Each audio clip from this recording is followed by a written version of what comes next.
दद्दू की चौपाल पर आप सबका स्वागत है, जय हो। अभिनंदन है। वाह वाह वाह वाह। जय हो। दूसरी दूसरी लहर के बाद सूनी पड़ी हुई लहर के पश्चात चौपाल आज फिर से जगमग हो गई। क्या बात है। मेरे दिमाग में ये चल रहा था, आप सबको एक बात बताऊं कि बहुत सारे दोस्त हमने खोए। मेरा जो सपोर्ट सिस्टम था वो था राजकुमार केसवानी। ऐसा शौक लगा, हम लोग डिस्कस करते थे कौन सा सब्जेक्ट लेना। फिर रास्ता आगे खोला। अब मेरे सपोर्ट सिस्टम है प्रमोद ताबट और OP Dwivedi. OP always welcome. हाँ, ओपी द्विवेदी जी के बारे में मैं थोड़ी सी जानकारी दे दूं। OP Dwivedi ji government of India के ऑफिशियल ट्रेनर हैं। लगभग हर राज्य की तकनीकी और शासकीय संस्थानों में इनको आमंत्रण मिला है। यूपीएससी से pass out candidates including IAS IPS young officers को ये ट्रेनिंग देते हैं और गवर्नमेंट ऑफ इंडिया के कई सम्मान इनको ट्रेनिंग में मिले हैं। इनने पढ़ाई भी काफ़ी अलग अलग दिशाओं में की है। जूलॉजी से तो इनने अपना कैरियर शुरू किया था। फिर साइकोलॉजिकल काउंसलिंग में इनने पीजी किया। डिफरेंट, इधर पत्थर और इधर साइकोलॉजिकल काउंसलिंग। एक दिलचस्प बात बताऊं कि ओपी जी से मेरा संबंध उस जमाने में है जब टी सीरीज अपने चुटकुलों की किस्से कैसेट निकाला करता था। ओपी द्विवेदी जी एक दिन मेरे घर आए थे, मेरे नाटक देखते रहते थे, मेरी कॉमेडी देखते, और उन्होंने मुझको वो टी सीरीज की कैसेट भेंट की। वो हम पूरा परिवार सुनता रहा। तब से लेके अभी तक हमारे रिश्ते कायम है। यहाँ लगभग ऐसा कोई नहीं है जिससे रिश्तों के मामले में मैंने गुस्ताखी की हो। चाहे शैलेंद्र भाई हो, ये कितनी दाढ़ी बढ़ा लें, लेकिन हमारे लिए तो वही है। संचिता जी हमारे परिवार की हैं। ये सीमा हट रही है। इसको तो मैं तब से जानता हूँ, मतलब जब ये स्कूल गोइंग थी, कमला नेहरू में पढ़ती थी। पलक मिश्रा से मेरी नई नई दोस्ती हुई है। पलक मिश्रा एक हाउसवाइफ है और उनको अपने बच्चे के साथ पढ़ाई में क्या दिक्कत आती है इसका प्रतिनिधित्व करेंगी।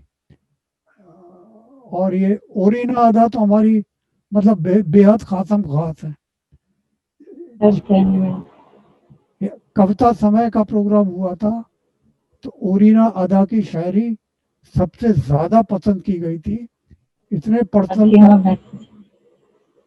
इतने पर्सनल कहा रहे थे। और वंदना जी तो हमारे बचपन से परिवार की हैं। इनके फादर हमारे घर आया करते थे और इनकी शादी मेरे जिगरी दोस्त शैलेंद्र तिवारी से हुई है। अब मैं ओपी द्विवेदी से कहूँगा संचालन सूत्र अपने हाथ में लें, वो कार्यक्रम प्रारंभ करें। यो द्विवेदी जी आप पहले थोड़ा सा ब्रीफ करेंगे जी, थोड़ा सा ब्रीफ करेंगे। उन्हें शुरू तो करने दीजिए। जी जी बिल्कुल बिल्कुल बिल्कुल कर दूंगा, बिल्कुल कर दूंगा। नमस्कार पुनः सबको। औपचारिक नमस्कार के बाद नमस्कार सर।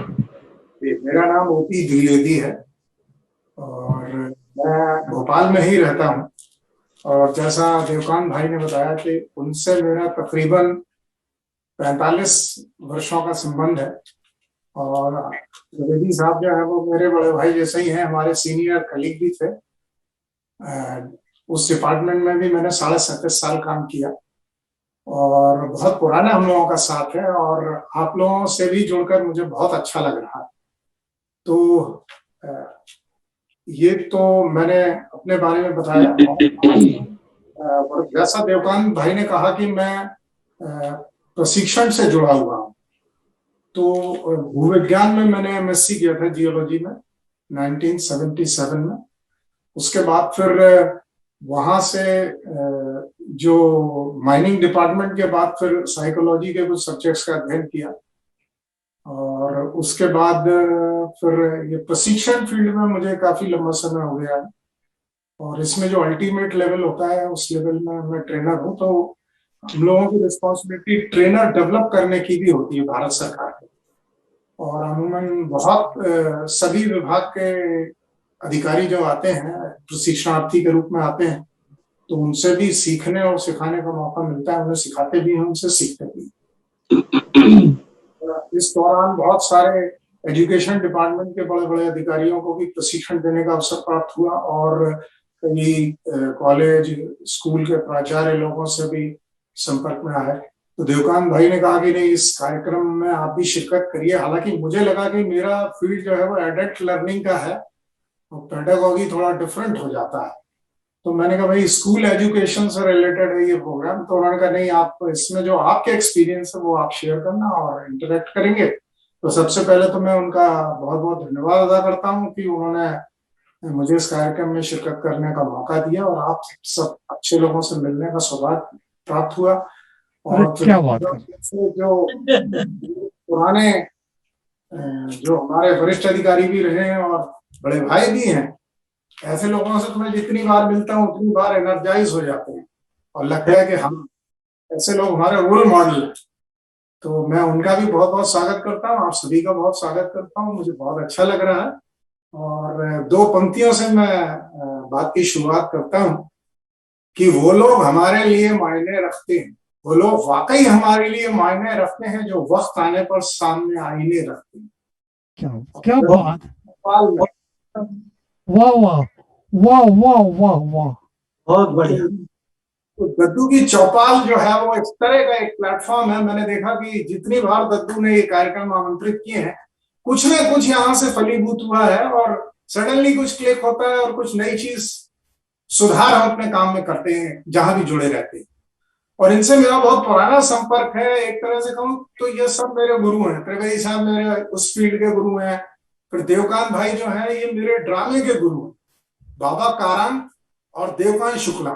ये दो ऐसे नाम हैं जिनसे मैंने थिएटर में बहुत सी चीजें सीखी जो मैं भूल नहीं सकता। मैं अपने इंडिविजुअल शोज भी करता था, उसमें मुझे काफी इससे मदद मिली थी, तो बहुत सीखा इन लोगों से। तो यही एक, और आज के दौर में जो संकट आया कोरोना, अचानक से चीजें ऑनलाइन होने लगी हैं। हमने देखा कि धीरे धीरे हमारी जो शिक्षा पद्धति है वो शुरुआती दौर से लेकर उसके बाद कुछ बहुत परिवर्तन उसमें आए हैं। हालांकि स्थिरता भी काफी समय रही है और परिवर्तन एकदम से आए। अगर हम देखें 1958 में लॉर्ड मैकाले ने जब इंडियन एजुकेशन एक्ट लागू किया था, इंडियन एजुकेशन एक्ट 1958, सारे गुरुकुलों की मान्यता समाप्त कर दी गई। वो गुरुकुल जो हमारे नीड बेस्ड एजुकेशन पर आधारित, जो स्किल डेवलपमेंट भी देते थे, उससे धीरे धीरे हम स्किल इनपुट की तरफ से धीरे धीरे हम नॉलेज इनपुट की तरफ से आ गए, और आमूलचूल परिवर्तन शिक्षा पद्धति में हुआ, और वो अंग्रेजों का अपना लुकआउट था। उसके बाद वर्तमान सरकार ने बहुत सारे कुछ काम किए, लेकिन अभी भी लगता है कि परिवर्तन की बहुत आवश्यकता है। और उस दौर से गुरुकुल से शिक्षा निकलकर धीरे धीरे ऑनलाइन सिस्टम के जरिए हमारे कंप्यूटर में समा गई। और आज का दौर तो डिजिटल दौर है, ऑनलाइन का दौर है, और इस दौर में अब जो शिक्षा है वो हमारे लिए एक चैलेंज है। और ये जो कार्यक्रम है, जैसा दद्दू ने मुझे बताया कि खास तौर से स्कूल शिक्षा, इसका टाइटल है ऑनलाइन एजुकेशन, कितनी शिक्षा कितना तमाशा। तो इसमें ऑनलाइन एजुकेशन पर ज्यादा फोकस है। और दूसरी बात यह है कि आज के दौर में बहुत बड़े बड़े हमारे सामने चैलेंजेस हैं, और आज के इस प्लेटफॉर्म में जो मैं देख पा रहा हूं, हमारे साथ बहुत ही प्रबुद्ध जन जुड़े हुए हैं, बहुत ही अच्छे लोग जुड़े हुए हैं, और बल्कि मुझे तो लगता है कि इससे निकलकर बहुत कुछ अच्छी बातें आएंगी, जो एक कहीं ना कहीं हमारे पर्सनल उसमें हम उसका उपयोग कर सकते हैं और सुधार कर सकते हैं जो हम काम कर रहे हैं उसमें। और बहुत सारे लोग जैसे हमारे साथ सेवानिवृत्त हैं, त्रिवेदी साहब जैसे, they are retired but they are not tired. ऐसे जो रिटायर्ड लोग हैं जो टायर्ड नहीं, दे आर एसेट। उनके अनुभव का अगर लाभ हर जगह पर लिया जाए तो बहुत फर्क पड़ सकता है। अब इससे पहले कि मैं सभी लोगों का परिचय कराऊं संक्षिप्त में, मैं एक बात और यहाँ पर बताना चाहूंगा कि जो ब्रीफ करने के लिए मैडम ने कहा था, तो मैं ये निवेदन करूंगा कि इसको जो हम लोगों ने जो फॉर्मेट इसका बनाया है वो कुछ इस तरह का है कि हम सब बारी बारी से 2 चरण में मुखातिब होंगे। पहले चरण में तो हम बहुत सारे जो हमारे विचार हैं वो व्यक्त करेंगे एज इंडिविजुअल, और दूसरे चरण में फिर हम एक एक बार आएंगे बारी बारी से क्रमशः, और उसमें फिर हमसे प्रश्न भी किए जा सकते हैं, चर्चा भी की जा सकती है, सहमति असहमति भी व्यक्त हो सकती है। तो मुझे लगता है कि पहला चरण जो हमारा है वो 3 से 4 मिनट हम लोग बोलें एक एक करके, और उसके बाद फिर दूसरे राउंड में फिर हम लोग इस पर चर्चा करें। And house is open for discussion, और जहां भी हमको लगता है हम आपस में चर्चा कर सकते हैं। और मुझे तो ऐसा लगता है कि जो ये फील्ड है, इस फील्ड में आप लोगों का जो अनुभव है बहुत फ्रूटफुल है, इंक्लूडिंग त्रिवेदी साहब। अब त्रिवेदी साहब आपको लग रहा होगा कि इनका ऑनलाइन एजुकेशन, इनका जो है एजुकेशन सिस्टम से क्या जुड़ाव है, ये भी अभी मैं आपको परिचय के दौरान बताऊंगा कि कैसे he is the proper person to interact in this platform. तो मुझे जितनी आप सबके बारे में जानकारी है उसके आधार पर मैं ये बताना चाहूंगा। सबसे पहले तो हमारे साथ श्रीमती वंदना तिवारी जी जो है वो जुड़ी हुई हैं। नमस्कार मैडम, आपका दद्दू की चौपाल में स्वागत है। और आपको 35 वर्षों का शिक्षण का अध्यापन का अनुभव है विद्यालय का, और 3 वर्ष पूर्व आप सेवानिवृत्त हुई हैं। आप नेपाल में काठमांडू में भी आपने जो है 4 वर्ष तक अध्यापन का कार्य किया है। और इसके अलावा जो आपका इंग्लैंड जाने का भी आपको इस मामले में अवसर प्राप्त हुआ है, वहां भी आपने शिरकत की एक कल्चरल एक्सचेंज प्रोग्राम में, एक इंटरनेशनल कल्चरल एक्सचेंज प्रोग्राम के तहत आप रोटरी इंटरनेशनल, रोटरी इंटरनेशनल तो आपने शिरकत की है। तो हमारा, हम दद्दू की चौपाल में आपका स्वागत है, बहुत बहुत आपका स्वागत है। और हमारी जो दूसरी जो प्रतिभागी हैं सुश्री सीमा द्विवेदी जी, तो इनका भी हम तहे दिल से स्वागत करते हैं। आर्मी स्कूल भोपाल का जो है, यहाँ पर ये प्रिंसिपल के सम्मानित पद पर इन्होंने लंबे समय कार्य किया है। और रेप्यूटेड स्कूल्स होते हैं कुछ, जहां पर काम करने से आपके एक अनुभव अपने अलग होते हैं। इसके अलावा हमारे भोपाल शहर में कार्मल कॉन्वेंट स्कूल है जिसकी अपनी एक प्रतिष्ठा है, वहां पर भी इन्होंने काम किया है, वहां पर भी शिक्षण और अध्यापन से ये जुड़ी रही हैं। उसके अलावा रायपुर, होशंगाबाद, ऐसे कई शहरों में इनका जो है अपना अध्यापन और शिक्षण का कार्य रहा, और प्राचार्य और अध्यापक के पद पर इन्होंने कार्य किया है। तो मैं कहूँ कि एक तरह से बहुत लंबा इनका भी अनुभव है। वंदना तिवारी जी की तरह इन्हें भी बहुत सारे सम्मान प्राप्त हुए हैं। मुझे लगता है कि वो सभी हमारे बीच ऐसे लोग हैं कि ये एक्चुअली हम सब में से, मैं देख पा रहा हूँ कि हम में से मैक्सिमम ऑलमोस्ट सभी मेंबर्स हमारे ऐसे हैं कि जो they are eligible to have 1 day program. एक प्रोग्राम पूरा जो है, एक हमारे में से हर शख्सियत पर एक प्रोग्राम हो सकता है इस विषय को लेकर। और जैसा मैंने बताया कि आदरणीय त्रिवेदी साहब जो हैं मेरे बड़े भाई भी हैं, हमारे सीनियर ऑफिसर भी ये रहे। माइनिंग डिपार्टमेंट में इन्होंने 75 में ज्वाइन किया था। अब मैं आपको ये बताना चाहूंगा कि इनका शिक्षण से कैसा संबंध। तो सबसे पहले तो मैं ये आपको बताऊं कि ये मध्य प्रदेश शासन में इन्होंने 1975 में ज्वाइन किया, राजपत्रित द्वितीय श्रेणी अधिकारी के पद पर। उसके बाद सीधे इनका चयन हुआ राजपत्रित प्रथम श्रेणी अधिकारी के पद पर, और उसके बाद इन्होंने पीछे मुड़ के नहीं देखा और यहां भी सर्वोच्च पद तक पहुंचे वो। और इसके बाद छत्तीसगढ़ में वहां पर फिर रायपुर में पहुंचे वो। तो 2013 तक इन्होंने अपनी सेवाएं दी खनिज विभाग मध्य प्रदेश के और छत्तीसगढ़। 2013 से फिर 2019 तक ये विशेष कर्तव्यस्थ अधिकारी रहे छत्तीसगढ़ सचिवालय में। वहां भी इनका बहुत लंबा अनुभव रहा। अब आपको ये मैं बताना चाहता हूं कि इनका शिक्षण प्रशिक्षण से कैसा संबंध। पहला तो ये कि इनका टेम्परामेंट शुरू से एकेडमिक्स की तरफ भी रहा, शिक्षण की तरफ भी रहा। उसका सबसे बड़ा प्रमाण ये है कि जब इनकी जो सेवा की पहला जो शुरुआत थी वो मोतीलाल विज्ञान महाविद्यालय में व्याख्याता के रूप में, वहां पर इन्होंने भूविज्ञान के व्याख्याता के रूप में कार्य किया। उसके बाद ये खनिज विभाग में आए और आपको बताना चाहूंगा कि वर्तमान में भी एकेडमिक्स से जुड़े हुए इनकी 5 पुस्तकें जो हैं वो खनिज नियमों और अधिनियमों पर इन्होंने लिखी हैं। और इसके अलावा इस फील्ड के कारण ये जो है इस फील्ड के सारे अफसरों को ट्रेन करने के लिए जो एकेडमी है छत्तीसगढ़, वहां पर भी रेगुलर ये जाते रहते हैं और भी जगहों पर जहां जहां उनको बुलाया जाता है वो वहां वहां जाते हैं और इस तरह से वो शिक्षण और प्रशिक्षण से जुड़े। एक सबसे बड़ी बात जिसके जो उनको शिक्षण से जोड़ती है और स्कूल शिक्षा से, ये बताना चाहूंगा, स्कूल शिक्षा से जो बात जोड़ती है वो सबसे बड़ी बात यह है कि जब वो यहाँ मध्य प्रदेश में थे तो यहाँ एक समिति है नागरिक कल्याण समिति, आप लोगों ने नाम सुना होगा, बहुत पुरानी समिति है ये। और अगर शिक्षण की बात करें तो इनके अपने बहुत पुराने स्कूल हैं, शिक्षण शालाएं हैं, उसके अलावा संगीत शालाएं हैं। तो त्रिवेदी साहब को इस बात का अवसर प्राप्त हुआ कि उनको इन स्कूलों को मॉनिटर करने का अवसर प्राप्त हुआ और नागरिक कल्याण समिति के विभिन्न कार्यालयीन पदों पर रहकर इन कामों से डायरेक्ट वो जुड़े रहे। तो मैं समझता हूं कि त्रिवेदी साहब भी एक इस प्लेटफॉर्म के लिए बड़े उपयुक्त व्यक्ति हैं। और जैसे ही देवकांत भाई ने नाम लिया कि त्रिवेदी साहब भी आ रहे हैं तो मैंने कहा ये तो बहुत ही अच्छा काम किया आपने। और तो सर आपका भी बहुत ढेर सारा स्वागत है कद्दू की चौपाल में। बहुत धन्यवाद, आपने ज्यादा ही तारीफ कर दी। नहीं सर, जो फैक्ट है मैं तो सिर्फ फैक्ट बता रहा हूँ।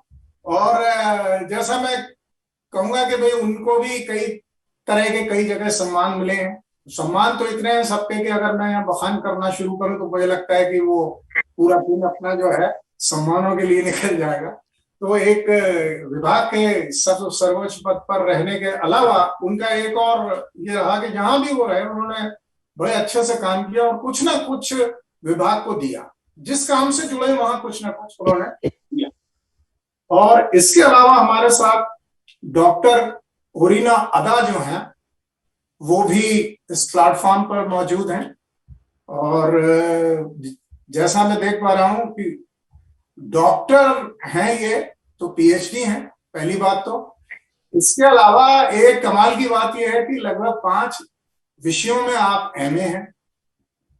यहाँ तो भूविज्ञान में एमएससी के बाद एक में एमए किया था तो पसीना आ गया था मनोविज्ञान में, और उसके बाद PG diploma in psychological counselling में किया, PG diploma in stress management किया तो उसमें भी पसीना आ गया। तो पहले तो आपको ढेर सारी बधाई, आप 5 विषयों में एमए हैं। उसके अलावा बीएड भी आपने किया हुआ है और सबसे बड़ी बात है कि आप पेशे से शिक्षिका हैं, तो आपका सीधा संबंध है। और आपकी एक अलग पहचान है, जैसा अभी देवकांत भाई ने बताया, कद्दू ने हमारे, कि आप जो है वो शायरा हैं। डॉक्टर ओरिना अदा जो है आपका तखल्लुस है। और बहुत सारी पुस्तकें लिखी हुई हैं, गजल संग्रह भी लिखे हुए हैं, उसमें भी आपको काफी पुरस्कार मिले हैं। और आपका भी बहुत बहुत स्वागत है, क्योंकि ये बात कि अगर शिक्षक जो है वो अगर खुद गुणी होगा। ओपी भाई एक पंक्ति कहूंगा मैं, ठीक, एक पंक्ति कहना चाहूंगा। स्वागत है आपका। जो डॉक्टर ओरिना अदा है मशहूर शायरा है, हिंदुस्तान का ऐसा कोई भी बड़ा मुशायरा नहीं है जहाँ इन्हें आमंत्रित ना किया जाता हो। यूएई में हर साल एक बड़ा मुशायरा होता है जहाँ गिने चुने हिंदुस्तान से शायर जाते हैं। उरीना दादा जी का उसमें शुमार है। जय। तो आपका भी स्वागत है डॉक्टर साहब, डॉक्टर ओरिना जी। जी नमस्कार sir. On the platform of Daddu की चौपाल। जी बहुत शुक्रिया सर आप। जी स्वागत। और इसके अलावा हमारे साथ जुड़ी हैं श्रीमती संचिता वर्मा। इनका भी जो है वंदना तिवारी जी की तरह 35 वर्षों का शिक्षण और अध्यापन का अनुभव है। स्कूल में, कॉलेज में प्राचार्यों के पद पर, विभागाध्यक्ष के पद पर रही हैं। उसके अलावा आप एकेडमिक कोऑर्डिनेटर के भी रूप में आपने काम किया है। और 2012 से ओमान में आप इंडियन स्कूल ऑफ सोहा इसमें आपने कार्य किया और वहां का आपका एक अलग अनुभव रहा। और इसी फील्ड से जुड़े रहने के कारण आपने बहुत सारे विदेशों के भी दौरे किए हैं और ढेर सारे पुरस्कार आपने भी अर्जित किए हैं। तो दद्दू की चौपाल में आपका बहुत बहुत स्वागत है। डॉक्टर वर्मा, श्रीमती संचिता वर्मा जी, आपका ढेर सारा स्वागत है दद्दू की चौपाल में। जी। और थैंक यू सर। अरे वेलकम मैडम। इसके अलावा हमारे साथ जुड़ी हुई है पलक मिश्रा जी। इनके हस्बैंड जो है वो एक सेलिब्रिटी क्रिकेटर हैं भोपाल के। और मैं समझता हूं कि इनका प्रतिनिधित्व तो हमारे लिए सबसे बड़ा है, क्योंकि पलक मिश्रा जी जो है वो, जैसा दद्दू ने बताया, कि वो उन अनुभवों को शेयर करेंगी जो एक मदर के हैं। तो उनके जो अनुभव है वही हमारे लिए सबसे बड़ा चैलेंज होंगे। तो मुझे लगता है कि मैं उनको एक विशेष अतिथि के रूप में देख पा रहा हूँ, जो इस प्रोग्राम को सही ढंग से ग्रूम करने की दिशा में ले जाएंगे। बहुत बहुत स्वागत है पलक मिश्रा जी आपका। Thank you sir, thank you. I am really grateful to Devkant uncle कि मैं आप सबके बीच में बैठ के अपने ओपिनियन और मेरे जो भी थॉट्स हैं इस सब्जेक्ट को लेके शेयर कर पाऊंगी। आई am really feeling grateful. Thank you so much. Always welcome Palak, always. तो मुझे हालांकि परिचय में थोड़ा समय लगा, लेकिन मुझे ऐसा लगा था कि ओपी भाई है। एक मिनट। जी हाँ जी, स्वागत। पलक मिश्रा जी की दो खासियत मैं और बताता हूँ। जी हाँ जी हाँ, ये बिल्कुल। टेक्निकली हाईली क्वालिफाइड है और 5 वर्षों तक दिल्ली में एमएनसीज में काम कर चुकी है। दूसरी, कथक नृत्य में ये एमए है खैरागढ़ विश्वविद्यालय से। वाह। तो कभी मौका लगा ओपी भाई तो कथक नृत्य के लिए इनको आमंत्रित किया जाएगा। अरे बिल्कुल बिल्कुल। एक आप सोलो प्रोग्राम रखिए, एक बार अलग अलग करिए, एक बार एक वैरायटी प्रोग्राम रखिए। बिल्कुल बिल्कुल। तो उन्हें आप सभी का स्वागत है। और मैं निवेदन करूंगा सबसे पहले सुश्री सीमा द्विवेदी जी से कि वे अपने विचार व्यक्त कर, जो उनके खास अनुभव हैं वो बताएं। और जैसा मैंने पहले निवेदन किया कि हम सब बारी बारी से पहले एक के बाद एक क्रमशः अपने विचार व्यक्त करेंगे और उसके बाद सेकंड राउंड में फिर हम अपने आपस में प्रश्न उत्तर कर सकते हैं, सहमति असहमति व्यक्त कर सकते हैं, क्योंकि जब तक इंटरेक्शन नहीं होगा कुछ निकल कर नहीं आता है। तो आप सभी का बहुत बहुत स्वागत है। Welcome to the platform of Daddu की चौपाल। तो मुखातिब में सुश्री सीमा जी, स्वागत है सीमा जी आपका।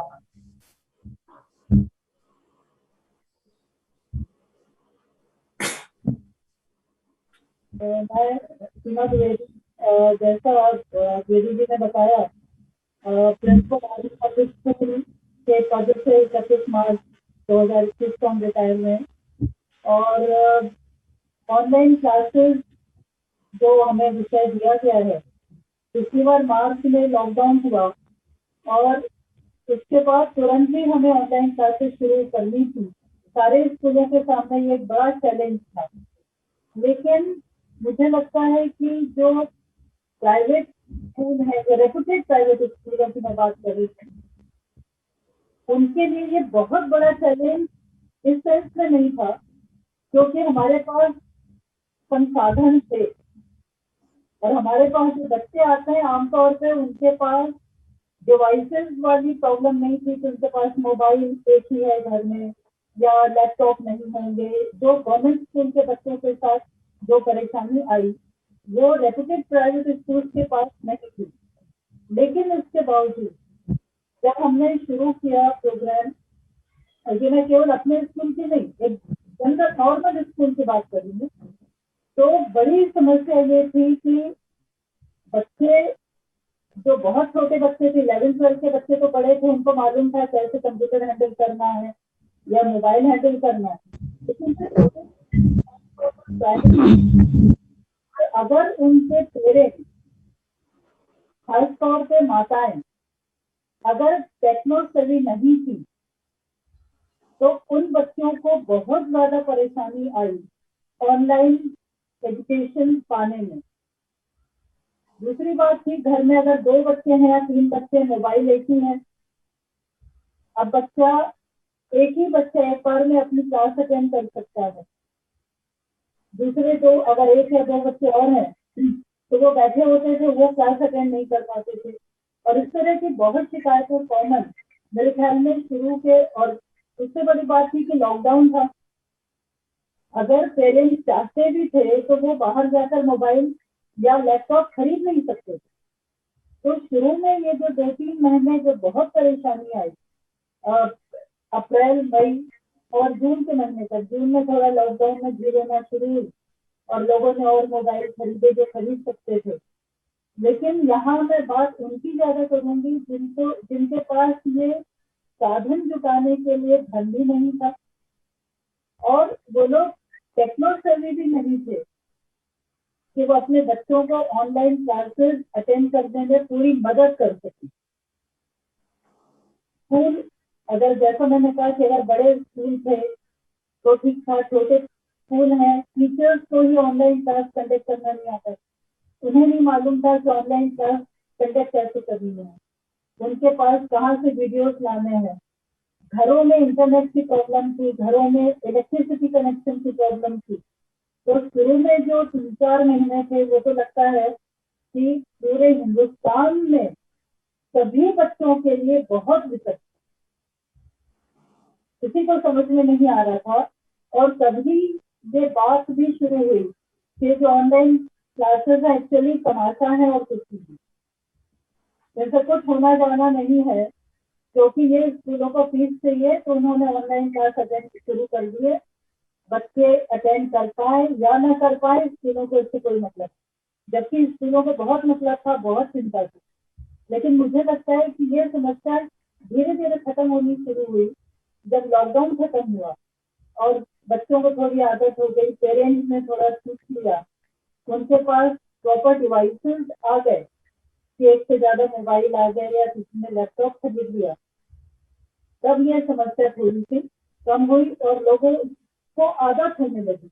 उनको लगा कि ऑनलाइन क्लास नहीं तो और कोई चारा नहीं है हमको शिक्षा पाने का, तो फिर स्कूल खोलने नहीं थे। लेकिन फिर भी ये एक बहुत बड़ा चैलेंज था, न केवल स्कूलों के लिए बल्कि पेरेंट्स के लिए और उससे भी ज्यादा बच्चों के लिए बहुत बड़ा चैलेंज। लेकिन मुझे बहुत खुशी है कि शुरू के 3-4 महीने के बाद धीरे धीरे ये सारे स्ट्रीम लाइन होने शुरू हुए और सबको ये समझ में आ गया कि एक्चुअली जो भविष्य है कम से कम अगले कुछ साल तक ये शिक्षा का भविष्य ऑनलाइन क्लासेस पर ही डिपेंड करेगा। जब तक कोरोना की मार है, कोरोना की समस्या इतनी विकट है, तब तक अगर हमें शिक्षा पानी है तो उसका एक ही तरीका है कि हम ऑनलाइन क्लासेस कंडक्ट करने में और ऑनलाइन क्लासेस एक्सेप्ट करने में हम अपने आप को तैयार करें।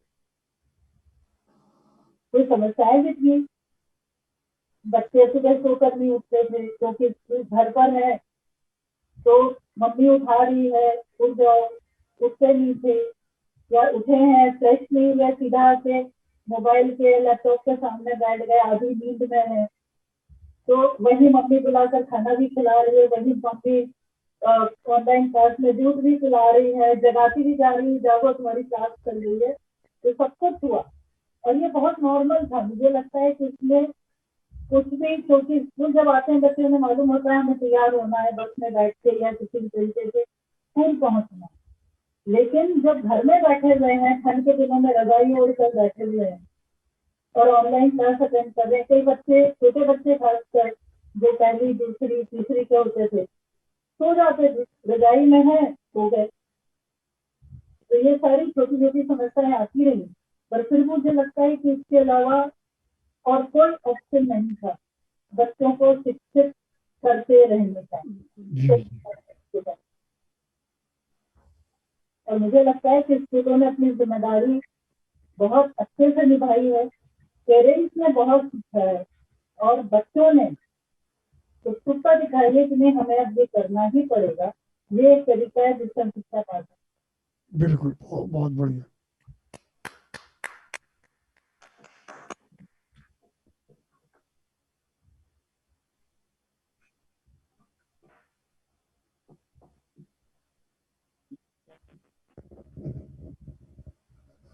मुझे लगता है, बहुत बहुत धन्यवाद सीमा जी, बहुत बढ़िया आपने तरीके से अपने अनुभव बताया। और कोरोना में एक ही ऑप्शन था, ये सही बात है। और बेसिकली मुझे लगता है कि ये एक हमारा लर्निंग फेज था जो शुरू हुआ था ऑनलाइन के लिए, क्योंकि एक चैलेंज सामने आ गया एकदम, और कोई ऑप्शन ही नहीं था जैसा आपने बताया। अच्छा, कुछ तो पेरेंट्स को लगता था कि मोबाइल दिलाएं कि नहीं दिलाएं, लोगों को गलत हो जाएगा, ये कुछ और फालतू के चीजें देखेंगे, फिर उनके पास भी कोई ऑप्शन नहीं था। और इस दौरान प्रेशर में कई बच्चों ने मोबाइल खरीदवा दिए, और किसी घर के पेरेंट्स के पास एक ही मोबाइल था, उसमें बच्चे का अधिकार हो गया। बिल्कुल तो बिल्कुल। बात करनी होती तो मोबाइल खींचते थे, बोले नहीं क्लास चल रही है बोल देते। बहुत बहुत धन्यवाद आपका सीमा जी। और मैं श्रीमती वंदना तिवारी जी से अनुरोध करूंगा कि वे अपने विचार रखें और अपने अनुभव जो है वो हमसे शेयर करें। जी धन्यवाद। सबसे पहले तो मैं आपको बता दूं कि मैंने 35 साल एक शिक्षक के रूप में काम किया है, लेकिन पिछले 3 सालों से मैं पूरी तरह से जो काम पलक कर रही हैं वो मैं एज ए नानी अपने ग्रैंडसन के साथ कर रही हूँ कंटिन्यूसली। आपका दोहरा एक्सपीरियंस हमारे लिए बहुत इम्पोर्टेंट है। तो मुझे पता है कि बच्चों का क्या चल रहा है, बच्चों की क्या मुश्किलें हैं, उनको क्या मिल रहा है, क्या नहीं मिल रहा है। मेरा ग्रैंडसन 11 साल का है, 6th में पढ़ता है, यहीं भोपाल में बिलाबोंग में है।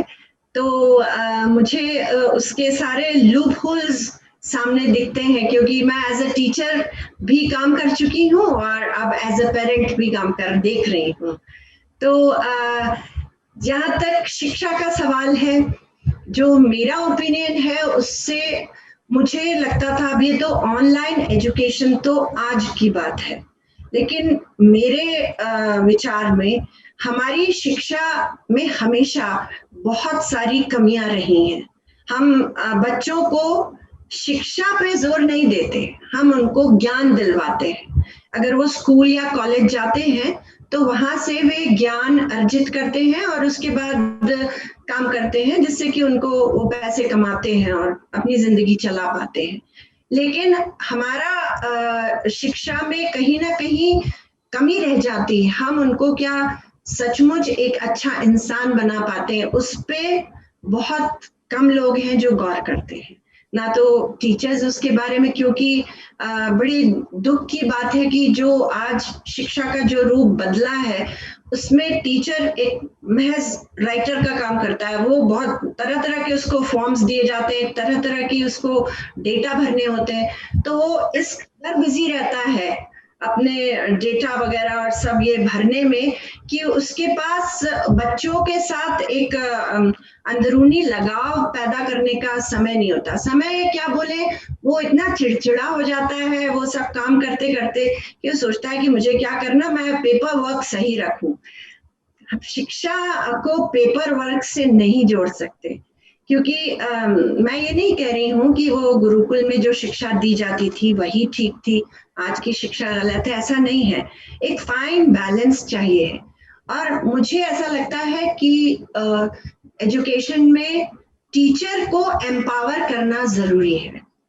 अगर हम टीचर को इंसल्ट कर रहे हैं या टीचर की पोजीशन को नीचे करते हैं कभी भी, जो मेरा ऐसा कोई एक्सपीरियंस नहीं है, मुझे बहुत अच्छा समय मैंने काटा है, लेकिन मैंने देखा है कि जो शुरू के साल थे और जो बाद के साल थे उसमें अंतर आया।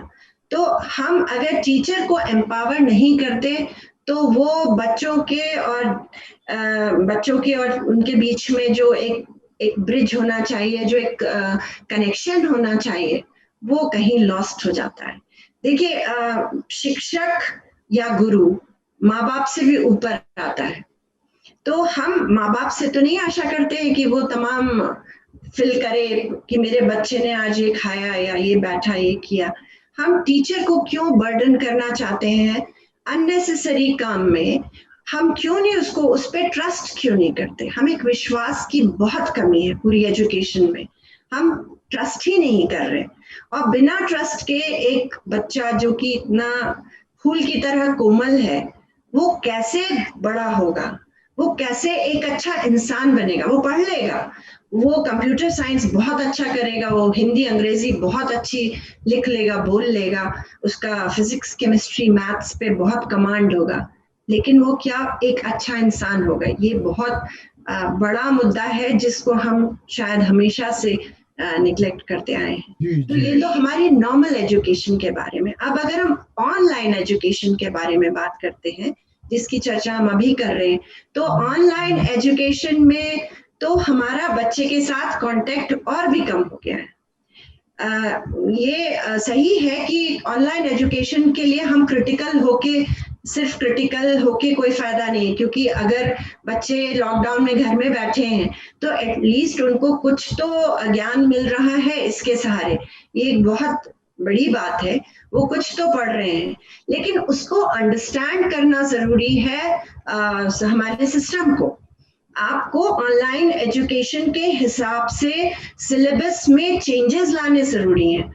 आप उनसे आशा नहीं कर सकते कि वो सेम बुक्स जिनमें अब एक्सरसाइज 1A पूरी करो, एक्सरसाइज 2A पूरी करो, एक्सरसाइज, वो आशा नहीं की जा सकती। या तो आपको उनके सिलेबस में कहीं कुछ कमी लानी चाहिए और वो कंसेप्ट को अच्छी तरह से समझें और फिर जो बेसिक क्वेश्चंस हैं उसके जवाब दे सकें। मैं स्कूल की बात कर रही हूँ, कॉलेज में लेवल थोड़ा अलग हो जाता है, लेकिन स्कूल लेवल में, और वो लेसन कुछ इस तरह के हो कि बच्चों का इंटरेस्ट बना रहे। जैसे अभी बात हो रही थी, बच्चे सो जाते हैं, तो ये तो एक बहुत बड़ी इंसल्ट है टीचर के लिए कि बच्चा उसके स्क्रीन पे है और वो उसको ध्यान नहीं दे रहा। तो कहीं ना कहीं हमको इंटरेस्ट लाना जरूरी है। ऑनलाइन एजुकेशन में बहुत चेंजेस लाने पड़ेंगे। अभी हम लोगों ने चूंकि जल्दी में स्विच ओवर किया, तो शायद हम हो सकता है कि कहीं ना कहीं हम लोगों ने बहुत अच्छी तरह से वो स्विच नहीं किया, और कभी हो सकता है हम लोग चूक रहे हैं कहीं ना कहीं। तो मैं ऑनलाइन एजुकेशन के खिलाफ बोलने का तो कोई मतलब नहीं है, क्योंकि वो हम पे ऊपर आया है, हमें करना ही है। ऑनलाइन एजुकेशन जो कॉलेज के बच्चे हैं जो ऑप्ट करते हैं एक पर्टिकुलर सब्जेक्ट, और वो फिर दुनिया के किसी भी कोने में किसी भी यूनिवर्सिटी से कनेक्ट होके अपना ज्ञान अर्जन करते हैं, पढ़ते हैं, उनके लिए तो ये एक वरदान है। वो घर बैठे पढ़ रहे हैं, उनके पैसे नहीं खर्च हो रहे और उनको पूरा समय मिल रहा है। तो उस तरह से देखा जाए तो वो बहुत अच्छी बात है। तो आई थिंक मैं इस पे I can go on and on, but let us allow others to talk also. So I'll wait. Thank you. Very much Sanjana ji, आपने जो बात कही बिल्कुल सही बात कही। जैसे दो चीजें सीधी समझ में आ रही, जैसे सीमा जी ने एक बात कही कि भाई एक चैलेंज है और हमारे लिए ऑप्शन ही वही है, और कोई ऑप्शन है नहीं, जैसा आपने कहा बच्चे बैठे हुए। दूसरी बात जो आपने कही है, जो लगातार मुझे लग रहा है शिक्षण और प्रशिक्षण के क्षेत्र में, कि हम एजुकेशन तो ऑनलाइन दे रहे हैं, लेकिन जो हमारा सिलेबस है वो ऑफलाइन के हिसाब से प्रिपेयर है। जब तक हम उसको ऑनलाइन मोड में कन्वर्ट नहीं करेंगे कि किस तरह से पढ़ाया जाएगा, क्या किया जाएगा, तब तक बच्चों का इन्वॉल्वमेंट नहीं होगा, और जब तक बच्चों का इन्वॉल्वमेंट नहीं होगा वो रिजल्ट हमें मिलेगा नहीं। बिल्कुल सही कहा आपने, पुनः आपको बहुत बहुत धन्यवाद। और अब मैं अनुरोध करूंगा शलन कुमार त्रिवेदी जी से। एक बात कहनी है मेरे को, विचार है, एक बात कहनी है मेरे को। हाँ, स्वागत है दद्दू। वंदना जी ने जो टीचर को एम्पावरमेंट की बात कही है, वो सरकारी टीचरों में मैंने बहुत देखी। सरकार ने सरकारी टीचरों को बहुत एम्पावर किया। राशन कार्ड बनाना है, तुम जाओ मतदान यहाँ तक कि जनसंख्या मतदान करने रोकने के 100 आप साल आओ। जो है उनको इतना बड़ा काम भी हाँ, शिक्षकों को किया गया था, अगर आप याद करें तो। कितना एम्पावरमेंट करोगे। और तो अच्छा, जैसे ही, बिल्कुल सही कहा रद्दू आपने, जैसे ही ये ऑनलाइन का सिस्टम का आया हाँ, तो लोगों के दिमाग में वही विचार व्यक्त हुए, एकदम से वही विचार दिमाग में आए, जैसा वंदना जी ने कहा कि एकदम पहले नेगेटिव आदमी सोचता है, क्योंकि उसका कारण ये कि हम उससे कोप अप नहीं कर पा रहे हैं ना, जी जी इसलिए हम नेगेटिविटी की तरफ बढ़ रहे हैं और नेगेटिव रिजल्ट इसलिए आ रहे हैं। तो वो जैसे ही ये ऑनलाइन बोले एजुकेशन ऑनलाइन, ये ऑनलाइन कैसे? कैसे हो सकती है एजुकेशन, तो वो 2 लाइनें मुझे याद आ गई कि ये क्या कर दिया खेल ही खेल में, ये क्या कर दिया खेल ही खेल में, माचिस की तीली फेंक दी मट्टी के तेल में। तो ऑनलाइन यही ख्याल होता है आज भी। तो त्रिवेदी साहब का मैं तहे दिल से फिर स्वागत करता हूं और निवेदन करूंगा कि वे अपने जो उनके लंबे अनुभव हैं वो हम सबसे शेयर करें। जी, इरशाद इरशाद। दद्दू की चौपाल में मुझे मौका मिला, मैं जो कुछ मुझे समझ में आया है मैं उसके बारे में बात करना चाहूंगा। सबसे पहली बात तो ये है कि ऑनलाइन शिक्षा की बात करने के पहले शिक्षा के बारे में जैसे बात की सभी ने कि शिक्षा बेहतर होनी चाहिए। हमारे देश में सबसे बड़ी समस्या तो शिक्षकों की है। हमारी यानी ज्यादातर देखिए पढ़े लिखे पैसे वाले लोग जो है वो अच्छे स्कूल में बच्चों को पढ़ा लेते हैं जहाँ पे क्वालिटी एजुकेशन मिलती है, लेकिन जो गवर्नमेंट का दायित्व है अच्छी शिक्षा देने का, वहां स्थिति ये है कि स्कूलों में प्रॉपर जितने सब्जेक्ट के शिक्षक चाहिए वो पूरे नहीं होते, और उस कमी को पूरा करने के लिए उनने संविदा शिक्षक की जो है एक नई कैटेगरी तैयार कर दी। उस संविदा शिक्षा की कैटेगरी में किसी को भी भर्ती कर लिया। अब स्थिति यह है कि बहुत से आप लोगों ने वीडियो देखे होंगे कि संविदा शिक्षक जो है क्लास में पढ़ा रहे हैं और वो बेसिक चीज नहीं बता पा रहे हैं। तो जो सबसे बड़ी पहली चीज अपने यहाँ क्या है कि अपने शिक्षक को जो मान्यता मिलना चाहिए, जो सम्मान मिलना चाहिए, जो पारिश्रमिक मिलना चाहिए, जिससे कि लोग शिक्षा की तरफ पहले जाए, सम्मान इतना मिले कि लोग उसमें जाए, वो स्थिति नहीं है। तो शिक्षा को उस तरह का बनाने की जरूरत है। पहले तो ओवरऑल की बात की जाए, तभी जाके उस शिक्षा, देखिए बच्चों का भविष्य बनाने के लिए जो बनाने वाला है वो बेहतर होना चाहिए। आज हम हर काफी शिक्षक बहुत अच्छे हैं, लेकिन बहुत बड़ी संख्या ऐसे भी शिक्षकों की है जिनसे हम बच्चों के भविष्य के बेहतर बनने की उम्मीद नहीं कर पा रहे हैं। जैसा अभी बताया कि दद्दू ने बताया कि आधे समय तो गाँव में शिक्षक या तो ग्राम पंचायत का काम करता रहता है या राशन कार्ड बनाता रहता है, तो बच्चों को शिक्षा मिलेगी कैसे बेहतर। दूसरी चीज ऑनलाइन शिक्षा की जैसे अपन बात कर रहे हैं, तो ये बात बेसिक है कि अचानक मार्च में क्लासेस, लॉकडाउन लग गया, क्लासेस बंद हो गई, हड़बड़ा के हिचकिचाहट के साथ 1-2 महीने बाद गवर्नमेंट ने ऑनलाइन क्लासेस की बात की। देखिए ऑनलाइन क्लासेस की बात की, तैयारी पूरी नहीं। और जहां तक ऑनलाइन क्लासेस में जो सबसे बड़ी प्रॉब्लम आ रही है वो आ रही है इंटरनेट कनेक्शन की। 56 करोड़ यूजर है, इंटरनेट के अपने यूजर है, और 75% आबादी के पास इंटरनेट फैसिलिटी नहीं है। हम एक और चीज मैं समझता हूँ कि हम लोग बात करते हैं तो हम अपने आसपास को ही पूरा हिंदुस्तान मान लेते हैं। हमको इससे थोड़ा आगे जाके झांकना चाहिए, गांवों में क्या स्थिति है।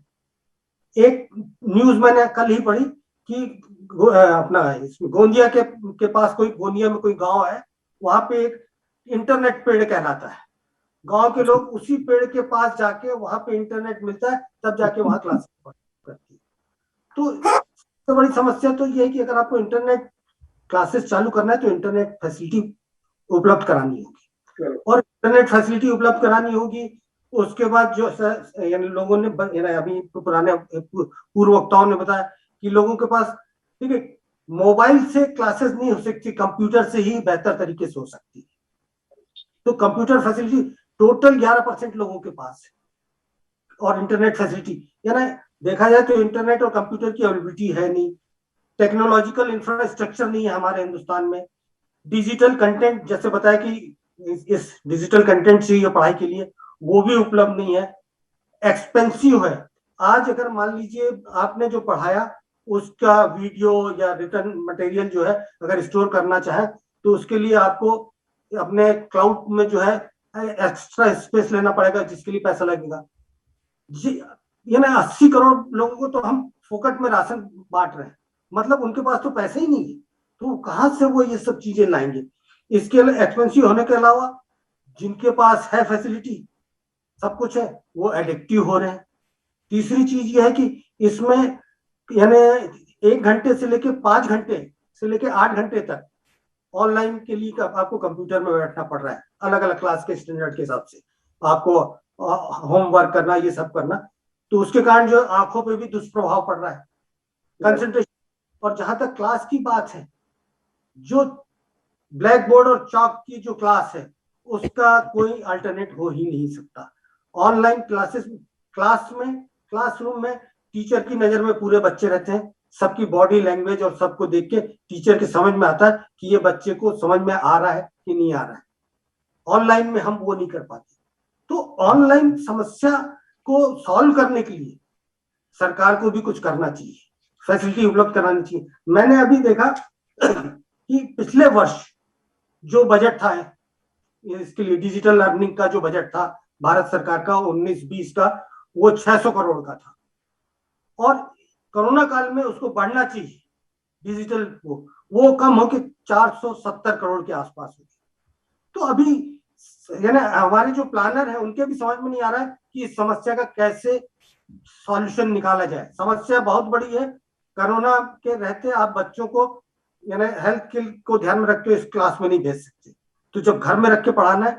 और दूसरी चीज, आप यानी लिटरेरी पढ़ाई तो आप करा सकते हो, लेकिन जो मेडिकल की पढ़ाई है या जो टेक्निकल प्रैक्टिकल की पढ़ाई है वो ऑनलाइन नहीं करा सकते। तो इन सब के लिए ऑनलाइन तो आपको एक कहा जाए फिलर के रूप में काम कर रहा है, अभी कुछ नहीं, भागते भूत की लंगोटी के हिसाब से काम कर रहा है। और दूसरी एक बात मैं कह के यानी खत्म करना चाहूंगा कि ये जो समस्याएं होती है, चाहे मौसम की समस्या हो, चाहे शिक्षा की समस्या हो, चाहे टेक्निकल ये फैसिलिटी की समस्या हो, ये सब गरीबों के लिए होती है, अमीरों के लिए नहीं होती। अमीर के लिए तो सब प्रकार की सुविधाएं अपने आप पैसे से उपलब्ध हो जाती है। मेरे हिसाब से ऑनलाइन शिक्षा के लिए अभी हिंदुस्तान में वो माहौल नहीं बना है कि ऑनलाइन शिक्षा से लोगों को का स्किल डेवलपमेंट किया जा सके। ये स्किल डेवलपमेंट नहीं हो पा रहा है, केवल तमाशा ही कहलाएगा। लेकिन हाँ, इसका अल्टरनेट कोई दूसरा तमाशा हमारे पास अभी है नहीं। बस मैं यही कहना चाहता हूँ। बहुत बहुत धन्यवाद सर। बिल्कुल आपने स्पष्ट और सही बात कही, क्योंकि वास्तव में अभी भी हमारे देश के लिए बहुत बड़ा चैलेंज है, क्योंकि जब तक एप्लीकेशंस चेंज नहीं होंगे, सामग्री बराबर उपलब्ध नहीं होगी, इंटरनेट बराबर नहीं होगा, ट्रेनर ट्रेन नहीं होंगे, ये सारे चैलेंजेस हैं। और एकदम से ये कोरोना काल में समय आया है, तो इसको कोप अप करना तो बहुत एक मुश्किल काम है। ये बात बिल्कुल सही कही आपने, और मैं आपका बहुत धन्यवाद अदा करना चाहूंगा इस स्पष्टवादिता के लिए भी, क्योंकि वाकई में समय देश में इन चीजों के लिए लगेगा। क्योंकि सबसे बड़ी बात यह है कि जो गरीब तबका है हमारा, जो छोटी जगह के लोग हैं, जैसे झाड़ इंटरनेट की बात है, इंटरनेट की बात है, ये वास्तविकता है। अब एक सज्जन मुझे एक एकेडमी के पास एक स्कूल था, वहां देखे थे, तो ऐसी बात हो रही थी। तो मैंने कहा आप क्या करते हैं? कहना भैया जी हम प्रिंसिपल हैं, प्राचार्य हैं। तो मैंने कहा आप तो प्राचार्य हो, तो अब तो आराम का काल होगा। तो पूरा ही आराम है। तो मैंने कहा ऑनलाइन चल रहा होगा। सब बोले ऑनलाइन इंटरनेट ही नहीं है, और बाकी बच्चे वो लोग उधम करते वैसा ही के लेते, इंटरनेट नहीं है, मानना पड़ता है, क्योंकि गायब हो जाता है। बोले कर देते हैं, ये कोर्स हो गया, वो कोर्स हो गया, के बकवास है। बोले सब ऐसा ही है, और क्या सब ऐसा ही पास हो रहे हैं? बोले गधे बड़ा I was very much shocked. मुझे लगा कि कहीं वास्तव में इंटरनेट नहीं होने की वजह से देखिए अच्छे संपन्न स्कूल और बेहतर स्कूल वहां पे तो कुछ हो रहा है, लेकिन बाकी जो मेजॉरिटी है, जो 80% है जो शिक्षा का सही कह रहे हैं तबके का है, स्कूल एजुकेशन जो गवर्नमेंट का है वो बिल्कुल फेल है। कुछ एक स्टेट अगर कर रही तो कर रही, लेकिन गांव में बहुत हालत खराब है। गांव की बात छोड़िए, शहर में ही आपके कॉल ड्रॉप होते हैं तो वो कहाँ से लगेंगे। चैलेंजेस हमारे सामने है। अब दद्दू कुछ कहना चाह रहे हैं। स्वागत है दद्दू। दद्दू को कुलबुलाहट तो होती है। अरे दद्दू जब तक नहीं बोले तो कार्यक्रम में आनंद ही नहीं आता। हम तो देखते रहते हैं कि तब दद्दू अब जो इंटरनेट दद्दू की ऐसी होगी कुछ बोलने वाले हैं। चौपाल पे इंटरनेट की बड़ी बात हो रही, ऑनलाइन एजुकेशन। हमारे गांव में तो वो आता ही नहीं है, वो क्या बोलते हैं उसको, कनेक्शन। हाँ, तो हमारे बगल में जो लड़का है, कहाँ जा रहा हो, बोले पढ़ाई करने जा रहे हैं। कहाँ जाएगा, बोले टेकड़ी पे। टेकड़ी पे क्यों जाएगा, तो बोले दद्दू टेकड़ी पे मोबाइल अच्छा चलता है। मेरा तेरा मोबाइल बड़ा अच्छा है, टेकड़ी पे चलता है, नीचे नहीं चलता। तो ये गांव के इलाकों में प्रॉब्लम है। बिल्कुल, ये समस्याएं हैं। तो मुझे दद्दू अगर आप अनुमति दें तो अपन एक एक बार शिरकत करके इसको फिर समअप कर देते हैं, क्योंकि मुझे लगता है कि सारे लोगों ने अपने पूरे विचार एक ही राउंड में बहुत अच्छे से प्रकट कर दिए। तो दूसरे राउंड की मुझे लगता है आवश्यकता नहीं है, क्योंकि समय सीमा भी है हमारी। अगर आप अनुमति दें तो अपन इसको फर्स्ट राउंड। हमने तो आपको फोन पे ही अनुमति दे दी थी। अरे बार बार क्या मांग रहे तुम। ये तो आपका बहुत भाई। अरे आप ये अध्यक्ष की अनुमति बहुत आवश्यक है। अरे ठीक है। चौपाल में अध्यक्ष होता है और ग्रामीण परंपरा के हिसाब से जो चौपाल का जो अध्यक्ष होता है दद्दू। जुग जुग जियो, जुग जुग जियो। जय हो। तो बहुत बहुत धन्यवाद पुनः त्रिवेदी साहब का। और अब मैं आमंत्रित कर रहा हूं हमारे अगले प्रतिभागी जो है डॉक्टर ओरिना अदा जी का, कि वे अपने विचार और अनुभव दद्दू की चौपाल में हम सबके साथ साझा करें। स्वागत है आपका। नमस्कार सर, मैं डॉक्टर ओरिना अब्बा भोपाल के गवर्नमेंट स्कूल में टीचर हूँ। तो मेरे विचार जो है अपने बच्चों के हिसाब से जो मैंने देखा है, जो चुनौतियां हम टीचर्स के सामने थी, तो वो मैं आप लोगों के सबके सामने रखना चाहती हूँ। क्योंकि जो ऑनलाइन शिक्षा कोविड-19 के बाद जो शुरू हुई है, और इसका जो मोदी सरकार ने 2014 में मोदी सरकार ने डिजिटल इंडिया प्रोग्राम का जो एक सपना देखा था, वो सन 2016 में जो हमारे जियो मोबाइल फोन जो सभी की जेब तक पहुंच गया, सभी के पास उपलब्ध था, क्योंकि बहुत सस्ता नेटवर्क था। और हमारी सरकार का प्लान भी ये था कि 2022 तक पूरा डिजिटल इंडिया हो जाएगा और हम सब लोग मतलब इस डिजिटल इंडिया में काम करेंगे। लेकिन कहते हैं कि अपॉर्चुनिटी कम्स विद डिस्गाइज। जब और ये अचानक हम 2019 दिसंबर में जब ये कोविड आया, तो ऑनलाइन शिक्षा ही हमारा सिर्फ एक हमारे पास जरिया था जिसके थ्रू हम बच्चों तक पहुंच सकते थे। लेकिन हमने ये देखा कि जो ऑनलाइन शिक्षा है, ये ऑनलाइन शिक्षा जो थोड़े अच्छे घर के बच्चे हैं या प्राइवेट स्कूल में जहाँ अच्छे साधन संपन्न लोग हैं, तो उनके लिए तो थोड़ा ये बेटर है। लेकिन हमारे जो सरकारी स्कूल हैं जहाँ पर हम लोग काम करते हैं, और जब ये आया कि ऑनलाइन शिक्षा देना है, और डिजी लैब के द्वारा हम लोगों को वीडियो उपलब्ध कराए गए कि आप बच्चों को बच्चों को ये भेजें, रेडियो प्रोग्राम सुनाएं बच्चों को। तो ये हमारे बड़ी चुनौती का सामना हम लोगों को करना पड़ा। चुनौती इसलिए कि हमारे जो बच्चे हैं जिनको 2 समय का भोजन अपने लिए उपलब्ध कराना, उनके माता पिता को कितनी मुश्किल से वो बच्चों के लिए खाना जुटा पा रहे थे ऐसी स्थिति में लिए, और उनके पास मोबाइल फोन, और फिर वो भी एंड्रॉइड मोबाइल फोन उपलब्ध होना तो बड़ी मुश्किल बात थी। तो फिर हम लोगों के लिए ये चुनौती थी कि हम बच्चों से किस तरह संपर्क करें और बच्चों तक किस तरह पहुंचे। तो फिर हम लोग की क्लास, जो मोहल्ला क्लास के नाम से हम लोगों को भेजा गया कि आप एक मोहल्ले में जाएं और 5-5 बच्चों के साथ मिलकर काम करें। तो ये एक चुनौती थी, क्योंकि उस टाइम इतना लॉकडाउन, सब लोग से संपर्क करना और किस घर में बैठना है और किस बच्चों से बात करना, ये हम लोगों के लिए बड़ा मुश्किल था। लेकिन फिर भी हम लोगों ने कोशिश करी और हम लोगों ने बच्चों से संपर्क करा और अपने मोबाइल के जरिए उन बच्चों से उनको वो वीडियो उपलब्ध कराए, क्योंकि बच्चों के पास अगर 2-4 के पास था भी मोबाइल फोन, एंड्रॉइड फोन था, तो उनके पास इतना नेटवर्क नहीं होता था कि वो अपलोड हो जाए उनको। तो मैंने ये उस टाइम ये कोशिश करी थी कि उन बच्चों तक मैं पहले पूरा वीडियो खुद देखती थी और फिर उन बच्चों को अपनी भाषा में पूरा लिख कर फिर उनको फोटो भेज देती थी, बेटा ये पढ़ लो, तुम वीडियो नहीं देख पाओगे तो इसको पूरा पढ़ लो, ये तुम्हारा है सिलेबस का जो आज का टॉपिक था ये था, इसको तुम ऐसे पढ़ो और इसको समझ के फिर इसके क्वेश्चन आंसर लिखो। तो ये हम लोगों के लिए बड़ी चुनौती थी। और लेकिन मैं कहूँगी कि बच्चों के लिए शिक्षा तो जरूरी है, उसको हम बंद नहीं कर सकते। तो हमने सोचा भी नहीं था कि ये जो कोविड है एक बार खत्म हो गया तो दूसरी लहर भी आ जाएगी और फिर हमको फिर शिक्षा से थोड़े से दिनों के बाद हम लोग फिर दूर हो जाएंगे। तो इस टाइम में हमारी इंटरनेट शिक्षा तो हमारे लिए ही एक इंटरनेट हमारे पास सिर्फ यही है, तो हम सिर्फ इसी से जुड़ के बच्चों तक शिक्षा पहुंचा रहे हैं, ताकि बच्चे क्या है, जब मैं बच्चों से मिली, मैं तो बिल्कुल पर्सनली बच्चों से मतलब बहुत ज्यादा टच में रहती हूँ बच्चों के साथ, तो मुझे उनकी बड़ी उस टाइम मिली भी बच्चों से, तो मुझे जब बच्चों से मिली तो लगा कि बच्चे मतलब एकदम बहुत उदास हो गए हैं, उनको शून्य हो गया, मतलब उनका पढ़ाई का वो हट ही गया था सर, बिल्कुल उनको लगता नहीं था कि पढ़ाई से उनका जुड़ाव जैसे खत्म हो रहा होता है। तो अब इस टाइम में हमारी इंटरनेट की जो शिक्षा है इसमें बहुत कमियां तो हैं और इसको हम एक तमाशा जो कह रहे हैं, मगर अगर टीचर्स चाहे तो वो थोड़ा, अगर चाहे तो वो उसमें बहुत कुछ सुधार कर सकता है, अपने स्तर पे भी कर सकता है।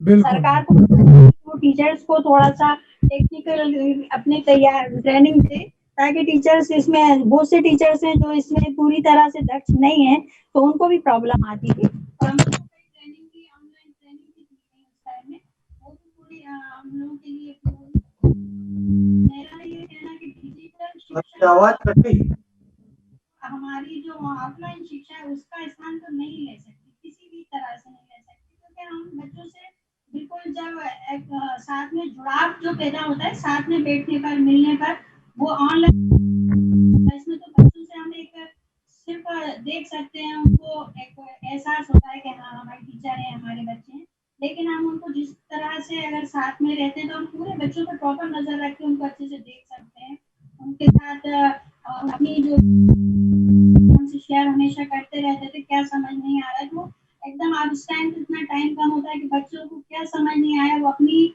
समस्या हमसे नहीं बता पा रहे हैं, हमारा टाइम खत्म हो गया, नेट खत्म हो गया, तो बस वो वही रह जाती है उनकी प्रार्थना।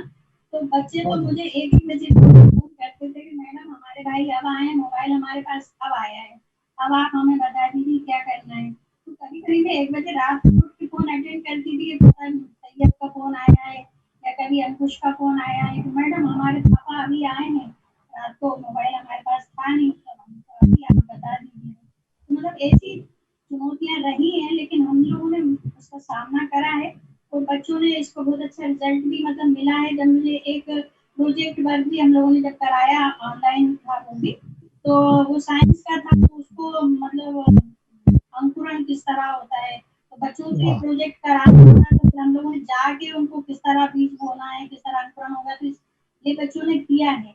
तो ये ऑनलाइन शिक्षा मतलब वो कहते हैं कि something is better that nothing, अगर कुछ नहीं है तो थोड़ा बहुत जो भी है वो हमारे लिए काफी है। और टीचर्स के तो आप कह ही नहीं सकते, टीचर्स का तो कोई स्थान ले ही नहीं सकता है, वो माँ और टीचर दोनों ही होकर अगर वो सोचेगी तो वो बहुत कुछ कर सकता है।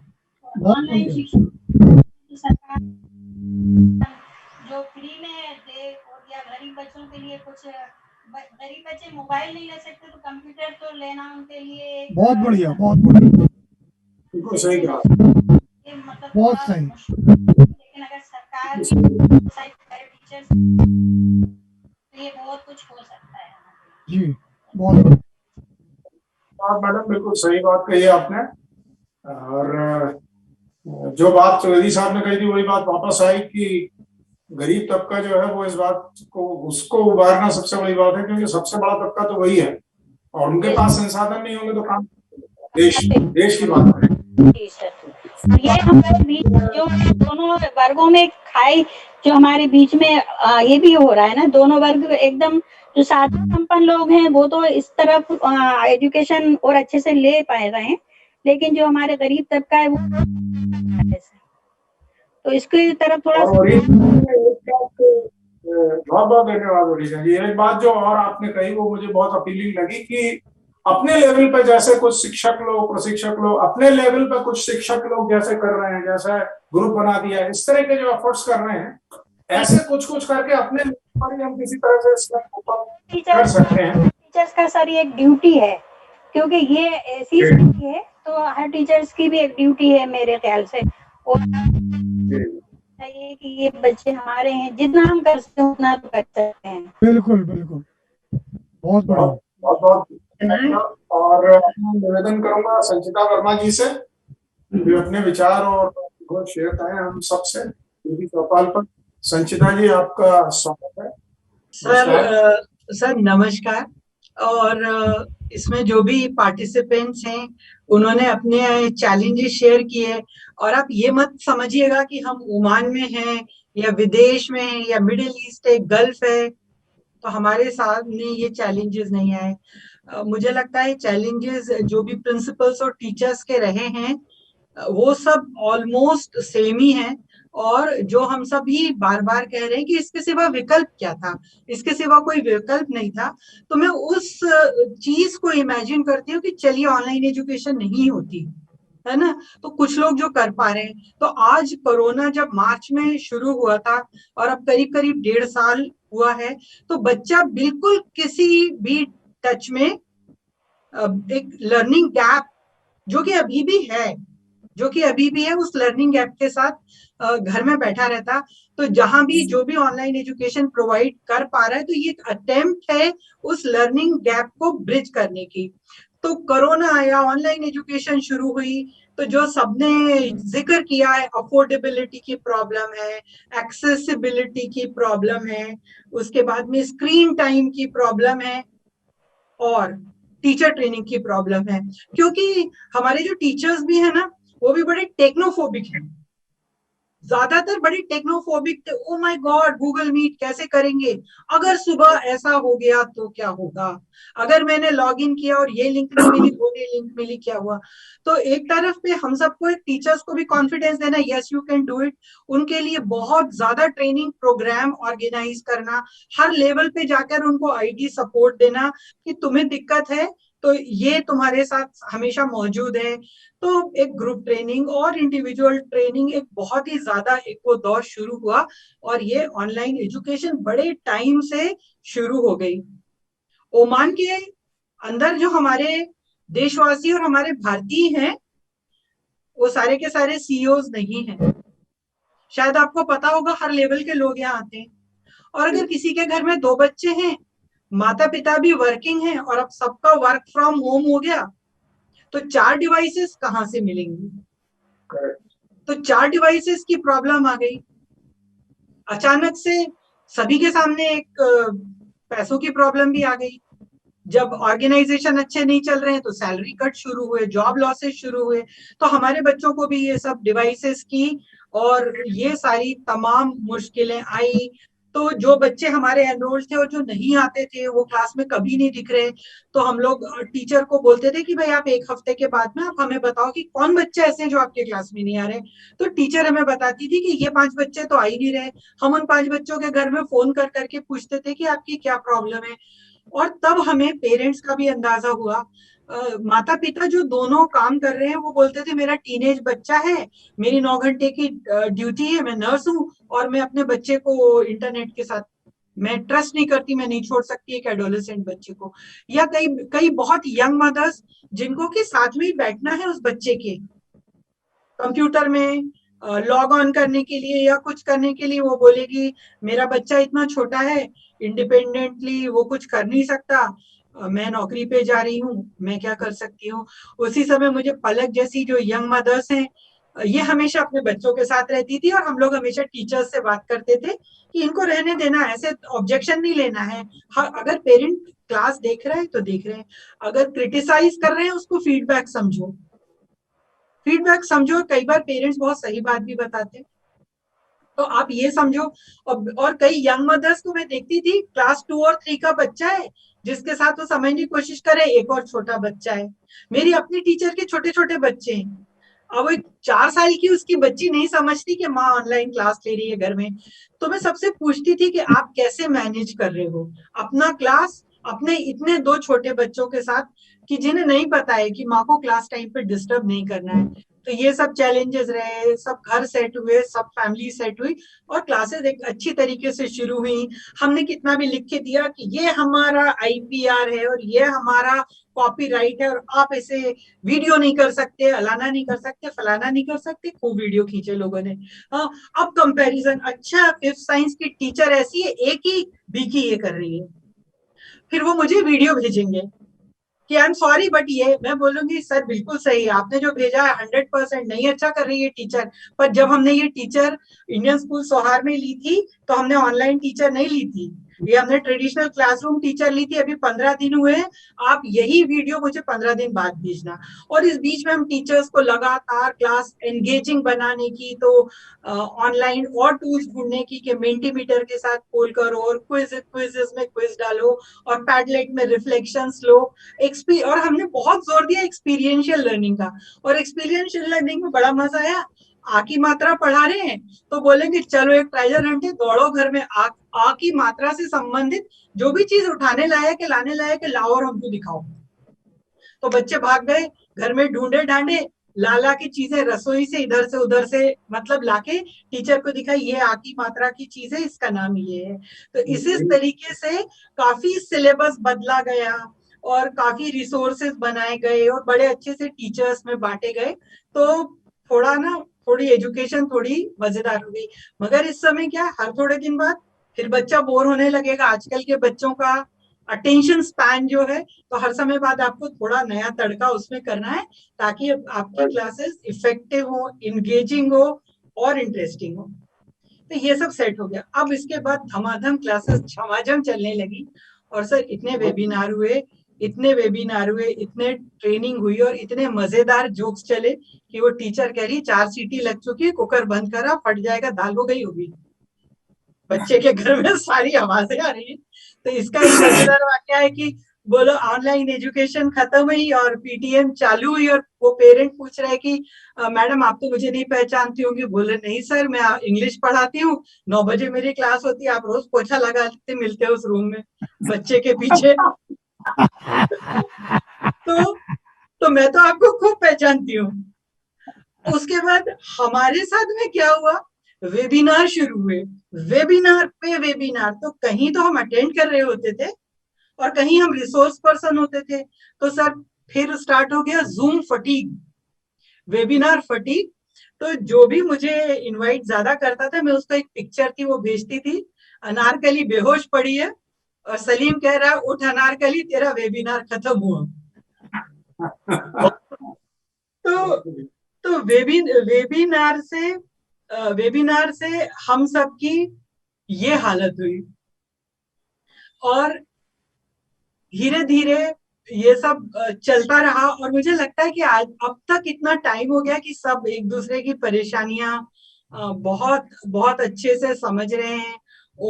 ये जो गल्फ कंट्रीज है इनमें से तो बहुत सारे हमारे पेरेंट्स जो हैं जॉब लॉस के कारण उनको अनफॉर्चुनेटली इंडिया जाना पड़ा और खूब इंडियन एम्बेसी ने भी हमारी सारे भारतीयों की बहुत बहुत मदद करी और स्कूल ने भी बहुत सोचा कि सारे अपने कम्युनिटी के बच्चे हैं तो किस तरह हम हर बच्चे को जोड़ के रख सकें कम से कम।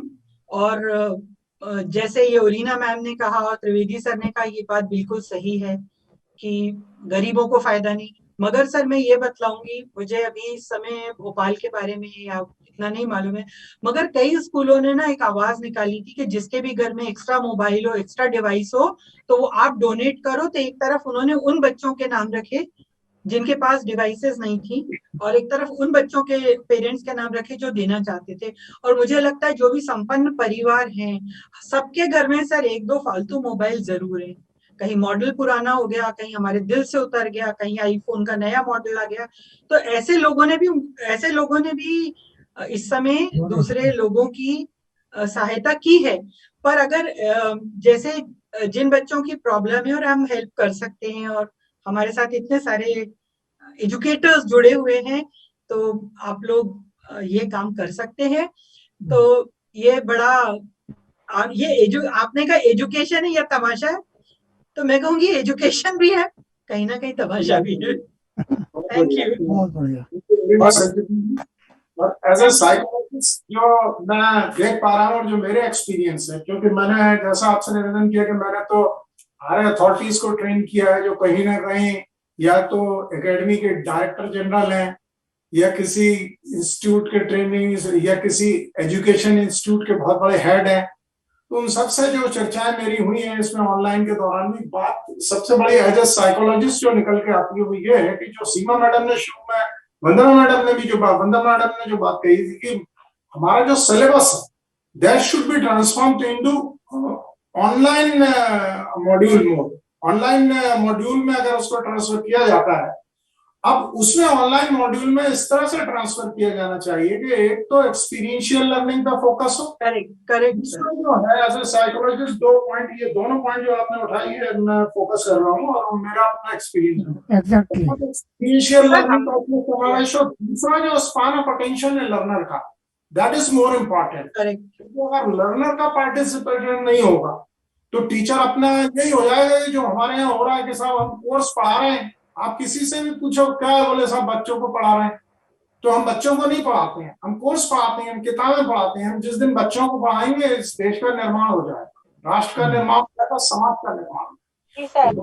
पढ़ाना जो है वो ऑनलाइन में तो बहुत ही पर सर मुझे ये लगता है, पर मेरा ये कहना है कि जब हम स्कूल की बात करते हैं तो 9th to 12th तो एक बड़ा सीबीएसई का फॉर्मेट या करिकुलम या कुछ भी है। एलकेजी या क्लास 1 to क्लास 8 इतना कुछ नहीं है। तो ये एक शायद एक स्कूल लीडर के हाथ में है कि वो अपने एचओडीज या अपने, और कई नॉट ओनली एचओडीज, मैं देखती हूँ कि कई आउटस्टैंडिंग टीचर्स हैं और इस समय उन्होंने बड़ा अच्छा काम किया। और मैं ये मतलब आप इसको चर्चा से बाहर रख सकते हैं। मैं ये बता रही हूँ कि ओमान के अंदर एक board of directors for Indian schools Oman है। तो मेरे स्कूल में इस साल 21 स्कूल्स हैं ओमान में, तो मेरे स्कूल्स में से इस बार 5 टीचर्स को इनोवेटिव टीचिंग पे प्राइज मिला है, क्योंकि उन्होंने वाकई बहुत मजेदार और बहुत इनोवेटिव टीचिंग करी है। और दूसरे अगर ये चीजें ऑनलाइन नहीं होती तो आज मैं द्विवेदी जी को या सीमा मैम को शायद मैं 15 साल बाद देख रही हूँ आज, या और कई नए लोगों से मेरी मुलाकात नहीं होती। और हम सब ने इतना, ये जो भी चीज आ रही है उसको हम कितना पॉजिटिवली ले रहे हैं। और एक मेरी बहुत अच्छी उपलब्धि रही है कि ऑनलाइन एजुकेशन में एक किताब निकल के सामने आई है, pedagogical leadership handbook for leading learning, CBSE, Nipah और मिनिस्ट्री ऑफ एजुकेशन के सहयोग से। तो ये किताब हम 6 लोगों ने लिखी है, जो 3 हम विदेश में, 3 हमारे भारत की प्रिंसिपल्स हैं। तो पूरी की पूरी हमने इंटरनेट पे कोलैबोरेट करके ही ये किताब लिखी है। तो ये डिपेंड करता है कि हम कैसे इसको लेते हैं। और जो बच्चे सक्षम नहीं है, मैं ये नहीं कहती हम पूरे इंडिया को बदल पाएंगे, पर क्या हम 1% बच्चों को भी 1% बच्चों की भी मदद करें तो शायद वो बहुत बड़ी मदद है। बेसिकली जो मैंने अनुभव किया है इस दौरान, जो ऑनलाइन में जो चैलेंजेस उसको फेस करने के लिए सबसे बड़ी बात यह है कि टीचर्स का जो मॉरल है उसको हाई रखना है। दे आर गेटिंग डिप्रेस्ड कि भूत जैसे हम दिख रहे हैं, बच्चे दिख नहीं रहे, किसको पढ़ाएंगे, कैसे पढ़ाएंगे। तो बहुत बहुत धन्यवाद आपका संचिता जी। और पलक मिश्रा जी को मैं अनुरोध करूंगा उनसे कि वे as a mother of a child, active mother of a child, और जैसे उनकी खूबी देवकांत जी ने बताई, वो निष्पक्ष होकर एज ए मदर अपने क्या एक्सपीरियंस जो है वो शेयर करेंगे। वो हम लोगों के लिए बहुत इंपॉर्टेंट है। आपका स्वागत है पलक जी, बहुत बहुत स्वागत है सिद्धू की चौपाल में। मैं सबको बता दूं पहले कि मैं खुद एक सॉफ्टवेयर इंजीनियर हूँ और मेरी स्कूलिंग भोपाल से ही हुई है, कार्मल PHL से। तो हमारे टाइम पे इंटरनेट का बूम इतना नहीं था जो अभी आया है। इंटरनेट से पढ़ना है या वैसे, हम लोग खुद कैफेज में जाके पढ़ते थे, घर में सिस्टम्स नहीं होते थे, ना फोन होता था पढ़ने के लिए।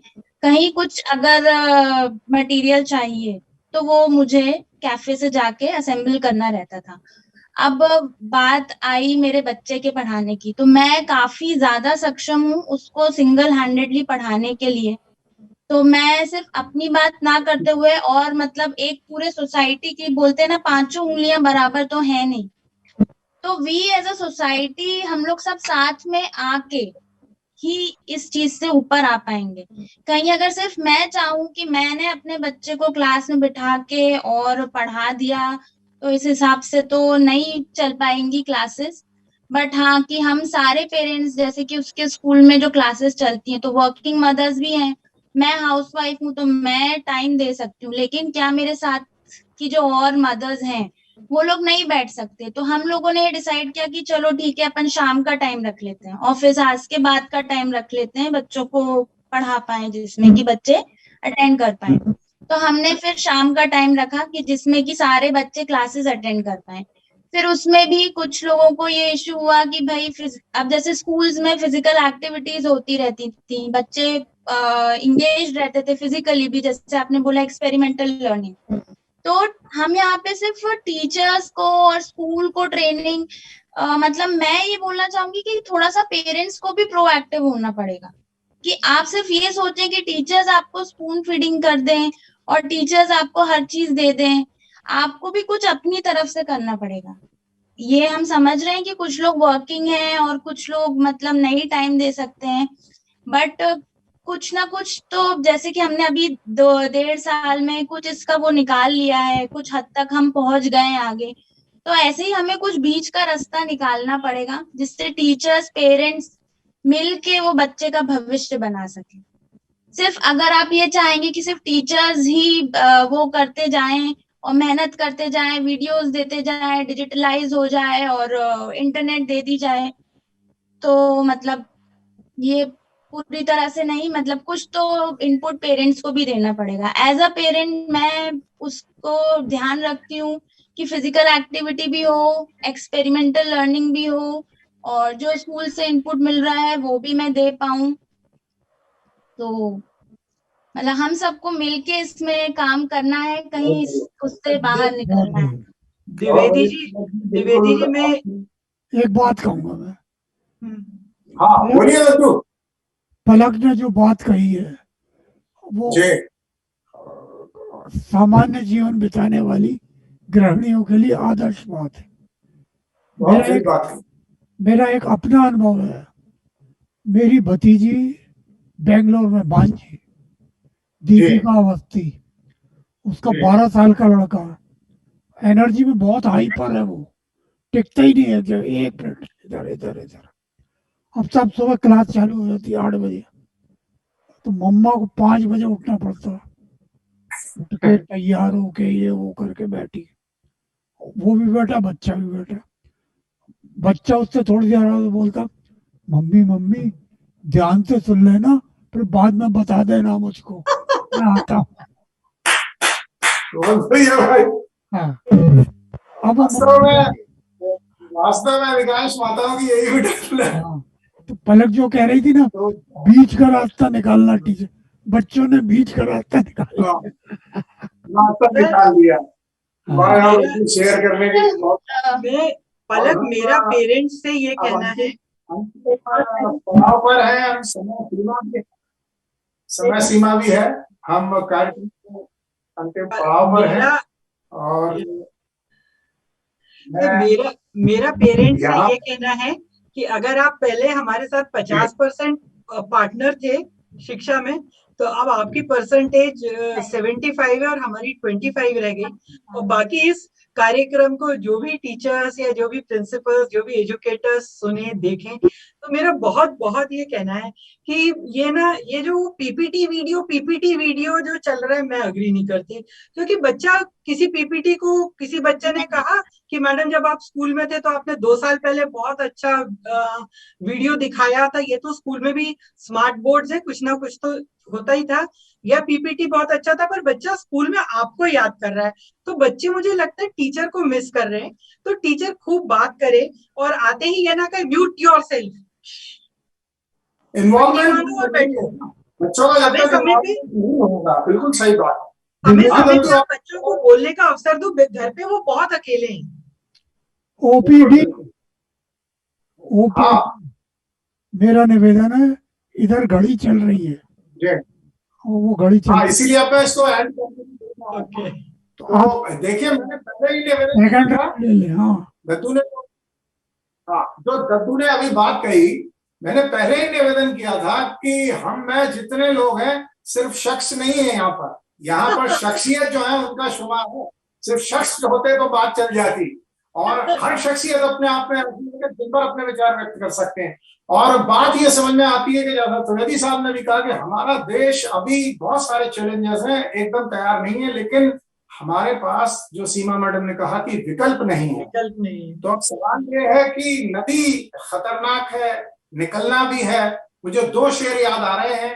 एक तो दुष्यंत कुमार त्यागी अंकल के, अंकल इसलिए कहूंगा कि उनके जो चिरंजीव है, हम लोगों के मित्र थे आलोक, और हमारे भोपाल के मायनात थे, और यहाँ पर फिट बैठता है। एक तो उनका शेर मुझे वो याद आ रहा है, आप सब प्रबुद्ध जी भी सिर्फ शेर से बात समझ जाएंगे कि हमारा मोटिवेशन लेवल इस समय बहुत जरूरी है अगर इसमें हमें कोप अप करना है। उनका एक शेर वो याद आ रहा है कि इस नदी की धार में ठंडी हवा आती तो है, इस नदी की धार में ठंडी हवा आती तो है, नाव जर्जर ही सही लहरों से टकराती तो है, कोई चिंगारी कहीं भूल रहा दोस्तों, इसलिए मैं तेल से भीगी हुई बाती तो है। क्या बात ही वही है जो आधा मैडम ने कहा कि लोगों का पर्सनल इन्वॉल्वमेंट, टीचर्स का, और जैसा पलक जी ने कहा कि पेरेंट्स का इन्वॉल्वमेंट, जब तक हम खुद शिरकत नहीं करेंगे, मोटिवेट नहीं होंगे, चीज नहीं हो सकती। और दूसरा चीज जो मुझे याद आ रहा है, मेरे बड़े अच्छे मित्र थे, मेरे से 5 साल उम्र में बड़े थे, हम सब उनको जानते हैं, और ये थे अपने, शेर सुन के आप समझ जाएंगे किसका है वो शेर। ये है कि तूफानों से आंख मिलाओ, तूफानों से आंख मिलाओ, सैलाबों पर वार करो, तूफानों से आंख मिलाओ, सैलाबों पर वार करो, अल्लाहों का चक्कर छोड़ो, तैर के दरिया पार करो। तो आप सभी का बहुत बहुत धन्यवाद। और हर व्यक्ति कहीं ना कहीं अपने लेवल पर जुड़ा है, और ऐसे जो लोग जुड़े हैं उनको भी डेफिनेटली मोटिवेट भी कर रहा है। पुनः आप सबका ढेर सारा धन्यवाद, और दद्दू का भी बहुत सारा धन्यवाद। मेरे इतने पुराने जो हैं वो बड़े भाई जैसे मेरे मित्र, उनसे दोबारा मिलने का मौका मिला, और आप सब अच्छे लोगों से मुलाकात हुई। मेरा टेलीफोन नंबर भी पीछे है, आप मुझसे सीधे भी बात कर सकते हैं, व्हाट्सएप कर लेते हो। आप सभी का बहुत बहुत धन्यवाद, बहुत बहुत आभार। दद्दू की चौपाल में आप सबका बहुत बहुत धन्यवाद। दद्दू की कोरोना पीरियड में स्टार्ट हुई थी, जब लोग एक दूसरे से मिल नहीं पाते थे, तो हमारा मुख्य मकसद तो, जैसा संचिता जी ने कहा, जो बहुत सोशल लोग होते हैं बिना मिले रह नहीं सकते। क्या बात। तो जो पहला हम लोगों का सब्जेक्ट था कॉफी हाउस में यादों की जुगाली, पहला देखा था मैंने, बहुत बढ़िया हुआ था, मजा आ गया था उसमें। बहुत पुराने दोस्त मिल गए थे और अपने तो ये दद्दू की चौपाल आप लोगों ने हमेशा खुली है। अब आप इसमें आते रहेंगे अलग अलग विषयों पे। दद्दू की तरफ से सबको नमस्कार। नमस्कार। शिक्षक ऐसा प्राणी जो बोलता है मीठी बात, जहाँ बुलाओ आ जाता है, जहाँ बिठाओ बैठ जाता है। क्या बात, बहुत सर मैं एक टीचर्स की तरफ से जो ये ऑनलाइन एजुकेशन है, मैंने बड़ी अच्छी सी छोटी सी पोयम पढ़ी थी कि टीचर्स क्या कह रही है। तो टीचर कह रही है, I will teach you in a room and now I will teach you on the zoom, I will teach you in the house and I will teach you with a mouse. I will teach you here and there. I will teach you because I care. Very nice. मेरे को भी एक छोटी सी कविता याद आ गई, 2 line. क्या होता है, बचपन में आप सबने पढ़ी होगी, इसको ऑनलाइन एजुकेशन के कॉन्टेक्स्ट में देखें। तो तोते को बच्चा समझे बस, हरे रंग का है ये तोता, जाने कब जगता कब सोता, जाने कब पढ़ता कब सोता, हरे रंग का है ये तोता, जाने कब पढ़ता कब सोता। बोर्ड इसको आप बढ़ाते रहिए, इतना बहुत है। चोंच लाल है और नुकीली, आंखें हैं इसकी चमकीली, हरी मिर्च ये शौक से खाता, इसके आगे याद नहीं आ रहा। टीचर को देख के दौड़ लगाता। आपको बताऊं मैं, अभी तो सबसे बड़ा चैलेंज क्या आता है, टीचर बच्चों से कैमरा ऑन करवा लेती है, हमारा बच्चा बिल्कुल भोला बन के बैठ के कैमरा ऑन कर लेता है, और जहां हमारी पीठ फिरती है वो अपनी मनपसंद विंडोज खोल के बैठ के अपने काम में लग जाता है। नानी घूमी तो फिर मिनिमाइज कर देता है। तो इतने challenges है इसमें, ये बच्चों के पास बहुत सॉल्यूशंस है। और वंदना मैम, कहीं ना कहीं बच्चों का भी, हम सब का भी कहीं ना कहीं एक कंफर्ट लेवल क्या बढ़ गया है, टीचर्स का भी। अभी क्या है, 9 बजे क्लास है, 8:45 खोला, अपनी क्लास ली, उसके बाद एक 11 बजे क्लास है। अभी आप सबको बोलो 7:30 से 2 बजे तक स्कूल आओ। हाँ बिल्कुल बिल्कुल, वो तो है, बिल्कुल सही बोल रही हैं। अभी मुझे कई बार, मेरे पास 3000 बच्चे, 170 टीचर्स हैं। हाँ, अब आप देखो प्रॉब्लम्स आती रहती है, तो मुझे बोलेंगे मेरा लैपटॉप खराब हो गया, ये हो गया, तो मैंने अरेंजमेंट कराया वो अल्टरनेट। तो अभी उतना लॉकडाउन हो नहीं था, तो और 1-2 लोग मैंने कहा आप आके क्लास ले सकते हो, तो बड़ी बेचैनी होती है आके क्लास लेने में, मैं बता रही हूँ। अब सब घर पे मजे में है, सब घर में। कुछ कह रही थी, कहीं ना कहीं कंफर्ट लेवल भी बढ़ गया है। हंसते गाते बातचीत हो जाए, गंभीर विषय यही था। Bye bye, thank you everyone, thank you very much. जी वंदना को बोलिएगा हेलो। पलक जी बहुत बहुत धन्यवाद आपको। आप सभी को विशेष रूप से, व्यक्तिगत रूप से मेरी तरफ से भी धन्यवाद। बहुत सर हमारी तरफ से भी बहुत बहुत धन्यवाद। आपने शुरुआत करी है इसकी और सभी को अच्छा इनवाइट किया, बहुत अच्छा लगा, आप सभी से मिलकर बहुत अच्छा लगा, बहुत कुछ